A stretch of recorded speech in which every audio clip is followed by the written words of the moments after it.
उप मुख्यमंत्री एवं गृह मंत्री विजय शर्मा ने मीडिया से चर्चा के दौरान कई मुद्दों पर प्रतिक्रिया दी। उन्होंने दुर्ग जिले के मंचादुर गांव में आर्मी जवान के घर लगे भगवा ध्वज विवाद पर स्पष्ट रुख अपनाया।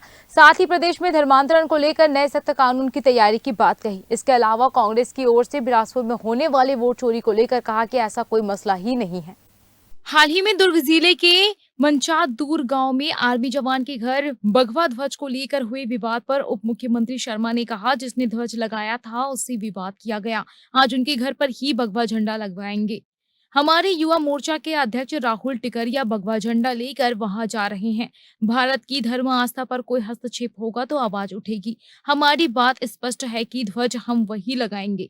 गृह मंत्री विजय शर्मा ने कहा कि प्रदेश में अलग अलग जगहों से धर्मांतरण के मामले सामने आ रहे हैं। उन्होंने कहा, धर्मांतरण के विषय में समाज में ज्यादा द्वेष हो जाता है, प्रलोभन देकर लोगों का धर्मांतरण किया जाता है। नए एक्ट की तैयारी हो गई है, इसे विधानसभा में लाया जाएगा। इसके बाद पुलिस को कार्रवाई करने में आसानी होगी। बिलासपुर में कांग्रेस द्वारा वोट चोरी के मुद्दे पर होने वाली जनसभा पर भी विजय शर्मा ने तंज कसा। उन्होंने कहा, जनता बहुत अच्छे से जानती है कि वोट चोरी का कोई मसला नहीं है। राहुल गांधी ने शिगुफा उठाया और कांग्रेस पीछे पीछे चल रही है। राहुल गांधी कभी पोलिंग एजेंट या काउंटिंग एजेंट रहे नहीं हैं, इसलिए उन्हें पता नहीं कि एक एक मतदाता के नाम पर सूची में टिक होता है। अगर कांग्रेस मतदाता सूची में गड़बड़ी की बात कर रही है तो बिहार में सुधार को लेकर विरोध क्यों कर रही है? दुर्ग के समीप मचांदुर में जो विषय हुआ है उसके लिए जो निषाद परिवार है, जिसके घर से जिसने घर पर ध्वज लगाया था और लोगों ने विवाद किया उनसे, तो आज हमारे